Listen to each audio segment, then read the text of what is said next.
Assalamualaikum warahmatullahi wabarakatuh. Kami dari kelompok 2 akan mempresentasikan hasil kerja kelompok kami yang berjudul Produk Hukum Kesehatan di Indonesia berdasarkan Peraturan Pemerintah Nomor 61 Tahun 2014 tentang Kesehatan Reproduksi. Mata kuliah Etika Hukum Kesehatan dengan dosen pengampu Dr. Dian Kartikasari, MMRS. Berikut ini merupakan anggota dari kelompok 2, yang pertama Aninita Kumar, yang kedua Bima Ardi Alfarizi, yang ketiga Gamelia Galuh Prinalupi, yang keempat Herdina Arahmi, yang kelima Lanang Laksita Aji, yang keenam Lisa Julkarnain Putri, yang ketujuh Rizka Olivia, dan yang kedelapan Zahra Ifada Ulia. Berikut ini merupakan materi yang akan kami bahas. Bab 1 Ketentuan Umum, Bab 2 Tanggung Jawab Pemerintah dan Pemerintah Daerah, Bab 3 Pelayanan Kesehatan Ibu, Bab 4 Indikasi Kedaruratan Medis dan Perkosaan sebagai pengecualian atas larangan aborsi, Bab 5 Reproduksi dengan bantuan atau kehamilan di luar cara alamiah, Bab 6 Pendanaan, dan Bab 7 Pembinaan dan Pengawasan. Baik, pembahasan yang pertama yaitu bab 1 mengenai ketentuan umum. Pada pasal 1 dijelaskan pengertian tentang kesehatan reproduksi, pelayanan kesehatan reproduksi remaja, pelayanan kesehatan sistem reproduksi, pelayanan kesehatan seksual.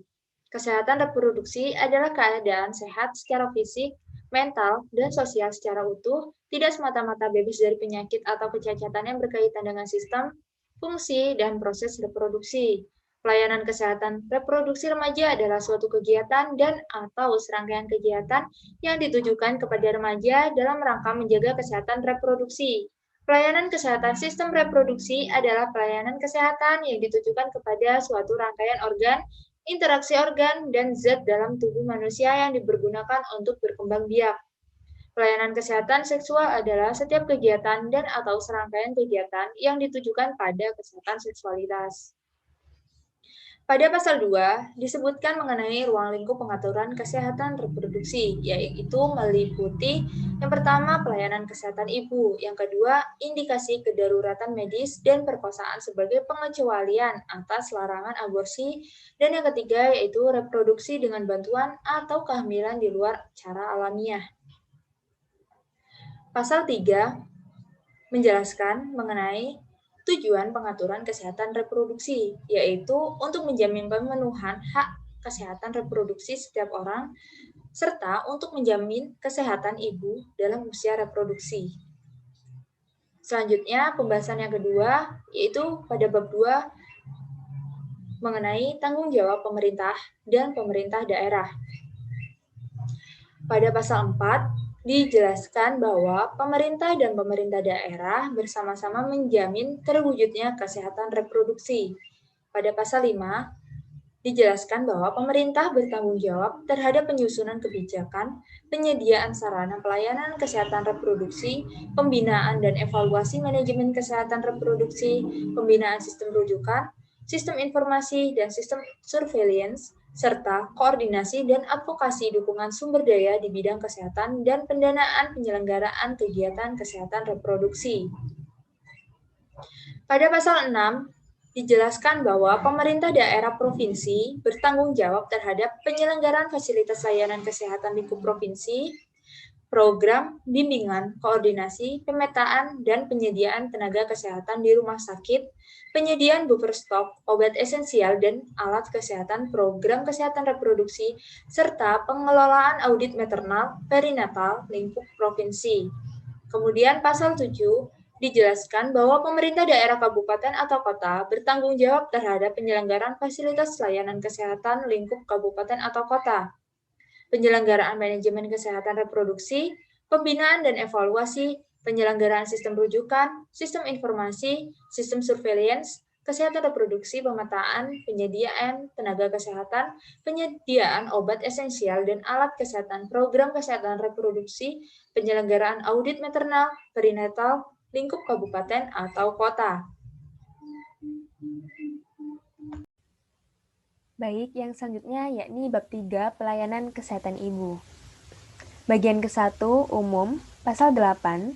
Pelayanan kesehatan ibu adalah pelayanan untuk menjaga kesehatan ibu guna mencapai hidup yang sehat dan mampu melahirkan generasi sehat dan berkualitas, serta mengurangi angka kematian ibu sedini mungkin, mulai dari masa remaja sesuai perkembangan mental dan fisiknya. Pada pasal ini dijelaskan, pelayanan kesehatan ibu diselenggarakan melalui pelayanan kesehatan reproduksi remaja, pelayanan kesehatan masa sebelum hamil, saat hamil, persalinan, dan sesudah melahirkan.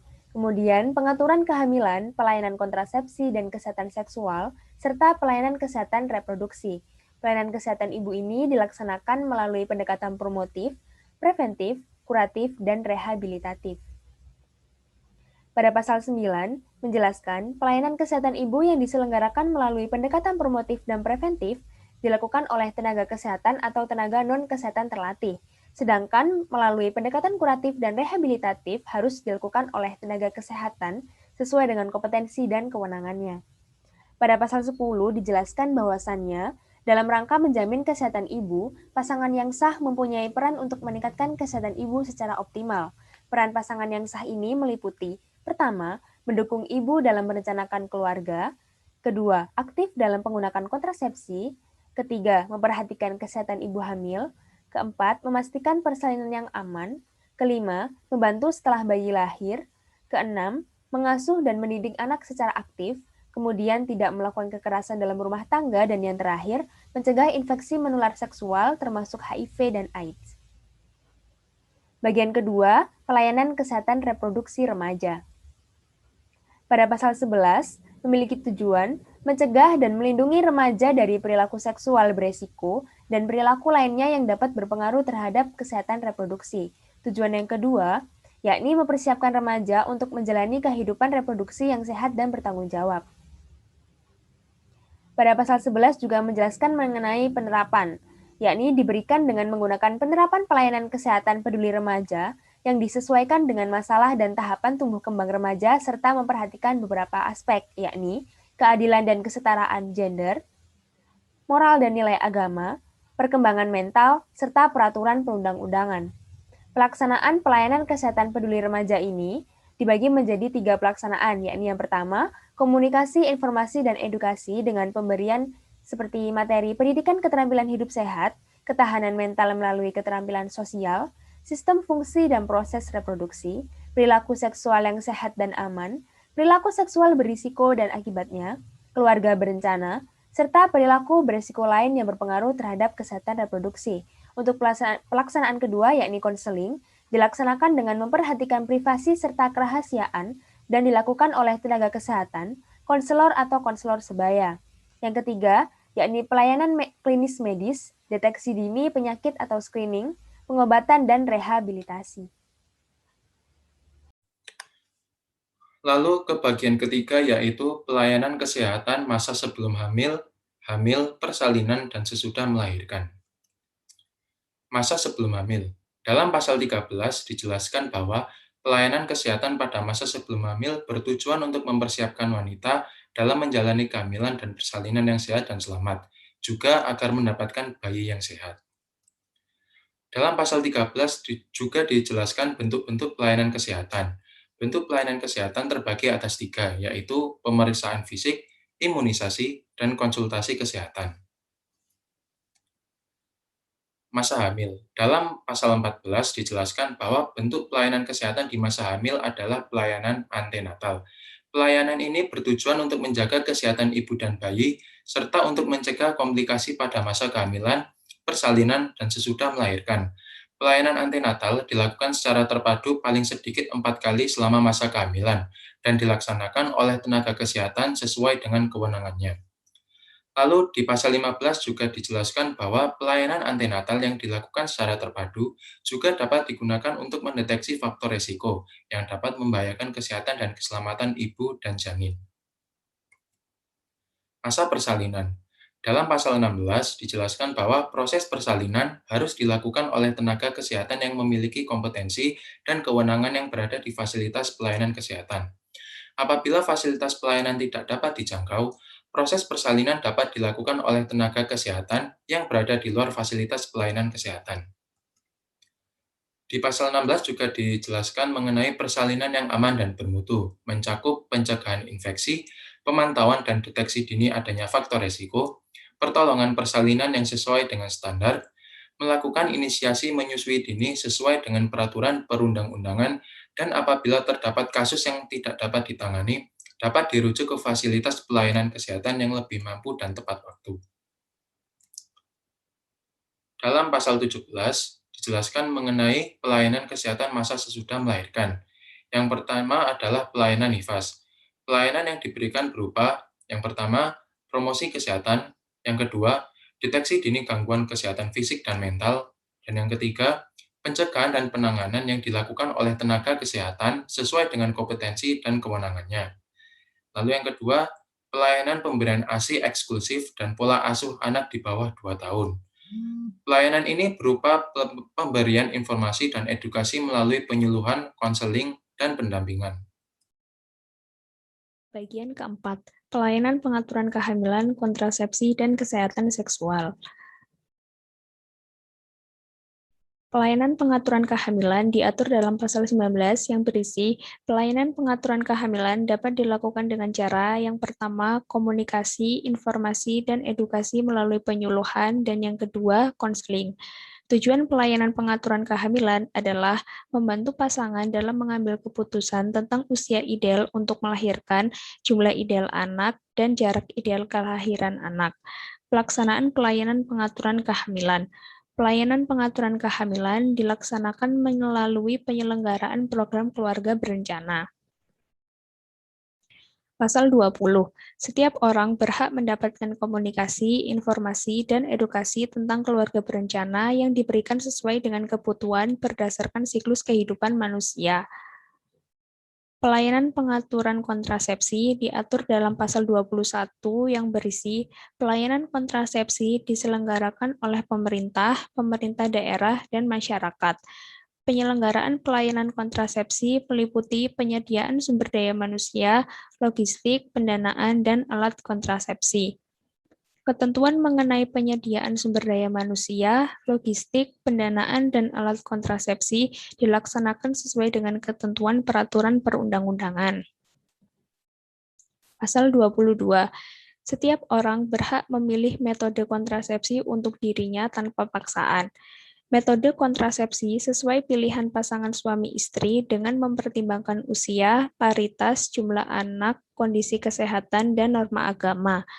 Metode kontrasepsi yang berupa pelayanan kontrasepsi dengan alat kontrasepsi dalam rahim atau AKDR, implan, dan metode operasi wanita MOW atau metode operasi pria atau MOP harus dilaksanakan di fasilitas pelayanan kesehatan. Pasal 23. Setiap pasangan yang sah harus mendukung pilihan metode kontrasepsi. Setiap pasangan yang sah harus berpartisipasi dalam penggunaan metode kontrasepsi. Pasal 24. Pelayanan kontrasepsi darurat diberikan pada ibu yang tidak terlindungi kontrasepsi atau korban perkosaan untuk mencegah kehamilan. Pemberian kontrasepsi darurat harus dilakukan oleh tenaga kesehatan sesuai standar. Kesehatan seksual diatur dalam pasal 26 yang berisi setiap perempuan berhak menjalani kehidupan seksual yang sehat secara aman, tanpa paksaan dan diskriminasi, tanpa rasa takut, malu, dan rasa bersalah. Kehidupan seksual yang sehat meliputi kehidupan seksual yang pertama, terbebas dari infeksi menular seksual. Yang kedua, terbebas dari disfungsi dan gangguan orientasi seksual. Yang ketiga, terbebas dari kekerasan fisik dan mental. Yang keempat, mampu mengatur kehamilan. Dan yang kelima, sesuai dengan etika dan moralitas. Pasal 27. Pelayanan kesehatan seksual diberikan secara terpadu oleh tenaga kesehatan yang memiliki kompetensi dan kewenangan melalui A. Keterampilan sosial, B. Komunikasi, informasi, dan edukasi, C. Konseling, D. Pengobatan, dan yang terakhir perawatan. Pasal 29.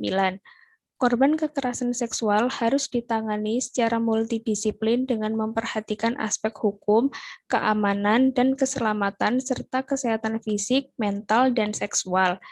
Penanganan aspek hukum, keamanan, dan keselamatan meliputi A. Upaya perlindungan dan penyelamatan korban, B. Upaya forensik untuk pembuktian, dan C. Identifikasi pelaku.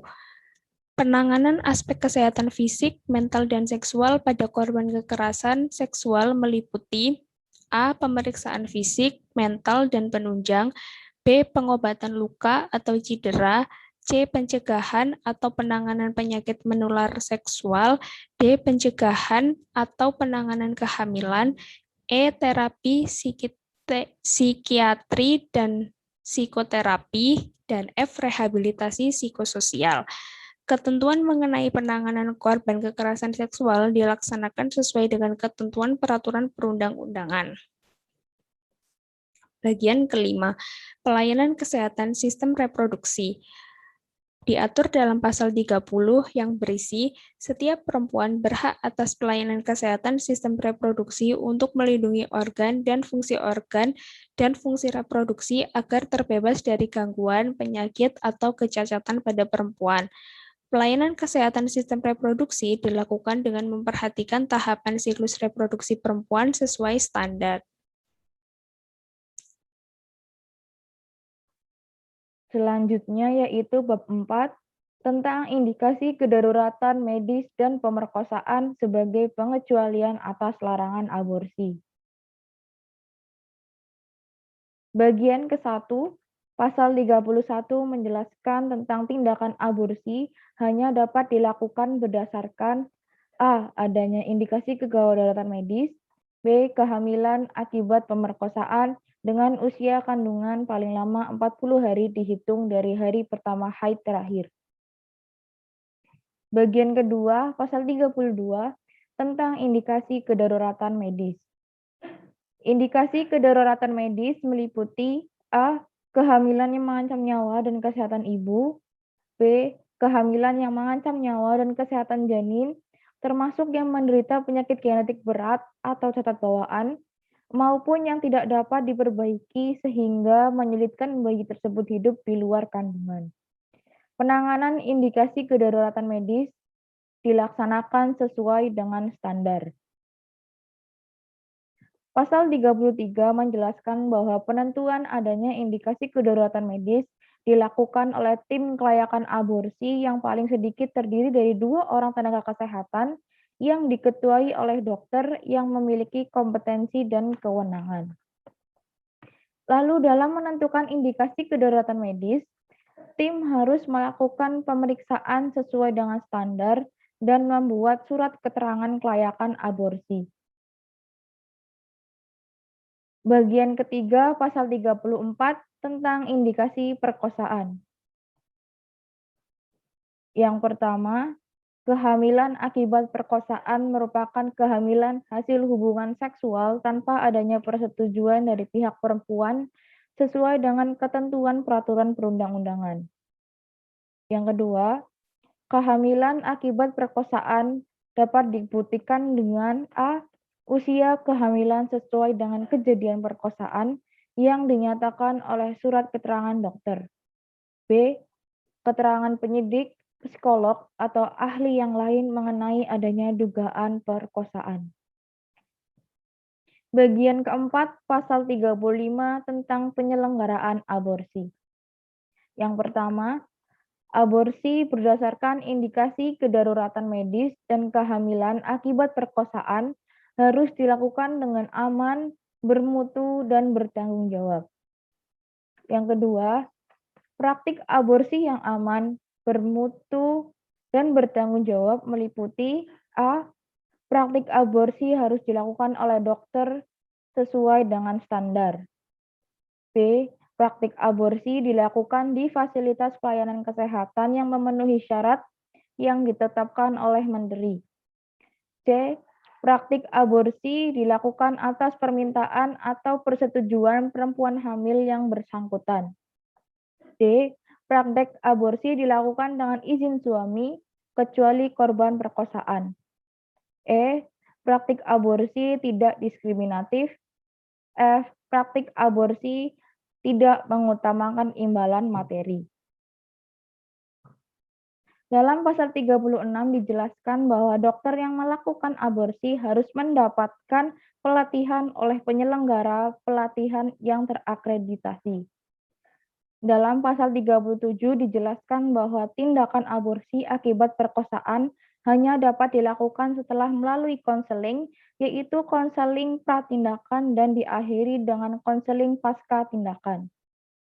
Pasal 38 menjelaskan tentang jika korban perkosaan membatalkan keinginan untuk aborsi setelah mendapatkan konseling pratindakan atau tidak memenuhi ketentuan untuk dilakukan tindakan aborsi, maka korban perkosaan dapat diberi pendamping oleh konselor selama masa kehamilan dan anak yang dilahirkan dapat diasuh oleh keluarga.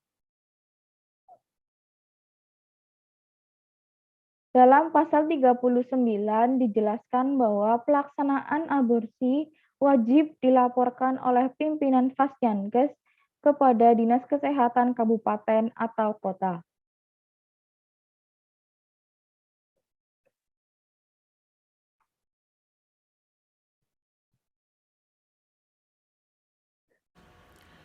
Bab kelima yaitu reproduksi dengan bantuan atau kehamilan di luar cara ilmiah.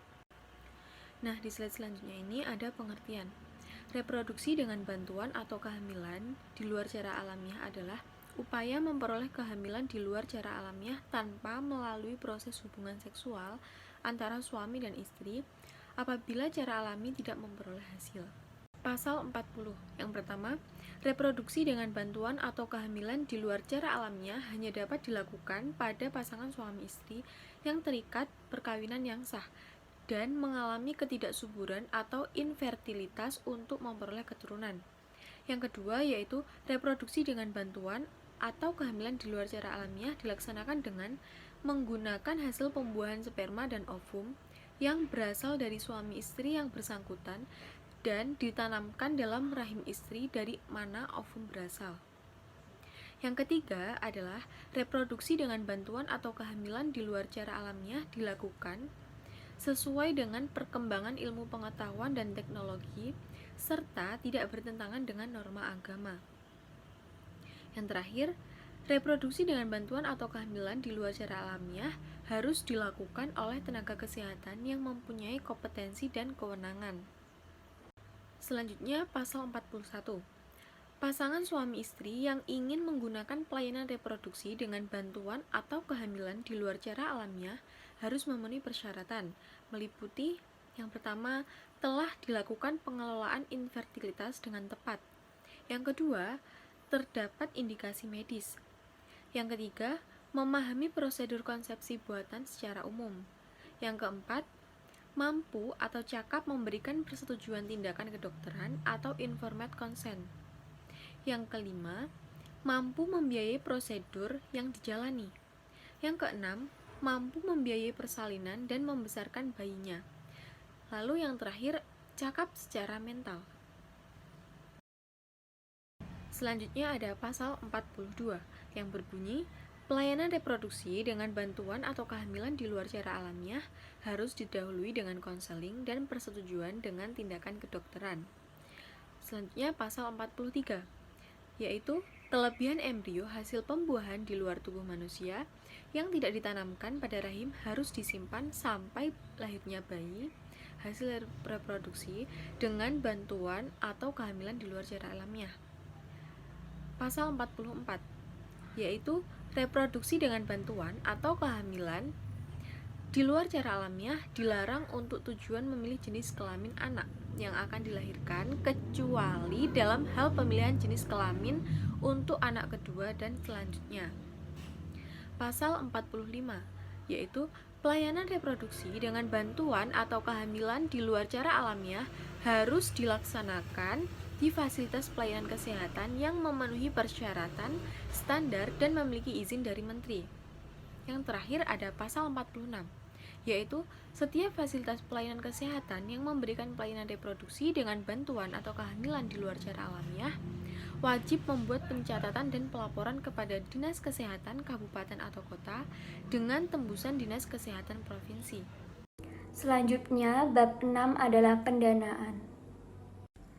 Bab pendanaan tertera pada pasal 47 yang yaitu pendanaan kesehatan reproduksi dapat bersumber dari anggaran pendapatan dan belanja negara. anggaran pendapatan dan belanja negara atau sumber lain yang sah yang tidak mengikat sesuai dengan ketentuan peraturan dari perundang-undangan. Bab selanjutnya adalah pembinaan dan pengawasan. Bagian ke-1 pembinaan tertera pada pasal 48 yang berbunyi, Menteri, Gubernur, dan Bupati atau Wali Kota melakukan pembinaan terhadap setiap penyelenggara kegiatan yang berhubungan dengan pelayanan kesehatan ibu, aborsi atas indikasi kedaruratan medis dan pemerkosaan, dan reproduksi dengan bantuan atau kehamilan di luar cara alamiah. Pasal 49 berbunyi, pembinaan ditunjukkan untuk A. memenuhi kebutuhan setiap orang yang memperoleh akses pelayanan kesehatan reproduksi, B. menggerakkan dan melaksanakan pelayanan kesehatan reproduksi, C. memfasilitasi dan menyelenggarakan pelayanan kesehatan, D. memenuhi kebutuhan masyarakat terhadap pelayanan kesehatan reproduksi sesuai dengan standar dan persyaratan, dan yang terakhir yaitu melindungi masyarakat terhadap segala kemungkinan yang dapat menimbulkan bahaya dan kesehatan dalam pelayanan kesehatan reproduksi. Pembinaan dilaksanakan melalui A. Komunikasi, informasi, edukasi, dan pemberdayaan masyarakat, B. Pendayagunaan tenaga kesehatan, dan dukungan pendanaan. Bagian kedua pengawasan tertera pada pasal 40 berbunyi, Menteri, Gubernur, dan Bupati atau Wali Kota melakukan pengawasan terhadap setiap penyelenggara pelayanan kesehatan reproduksi. Menteri, Gubernur, dan Bupati atau Wali Kota dalam melaksanakan pengawasan dapat mengikutsertakan organisasi, profesi, dan asosiasi bidang kesehatan yang terkait. Kemudian pasal 51 berbunyi, Menteri, Gubernur, dan Bupati atau Wali Kota dapat mengambil tindakan administratif terhadap tenaga kesehatan dan fasilitas pelayanan kesehatan yang melanggar ketentuan sesuai dengan kewenangan masing-masing. Tindakan administratif dapat berupa teguran tertulis, denda administratif, pencabutan izin sementara, atau pencabutan izin tetap. Ketentuan lebih lanjut mengenai tata cara pengenaan sanksi administrasi diatur dengan peraturan menteri. Selanjutnya daftar pustaka yaitu Peraturan Pemerintah Republik Indonesia Nomor 61 Tahun 2014 tentang Kesehatan Reproduksi. Sekian presentasi dari kelompok 2. Semoga dapat bermanfaat bagi kita semua. Kurang lebihnya kami mohon maaf. Wassalamualaikum warahmatullahi wabarakatuh.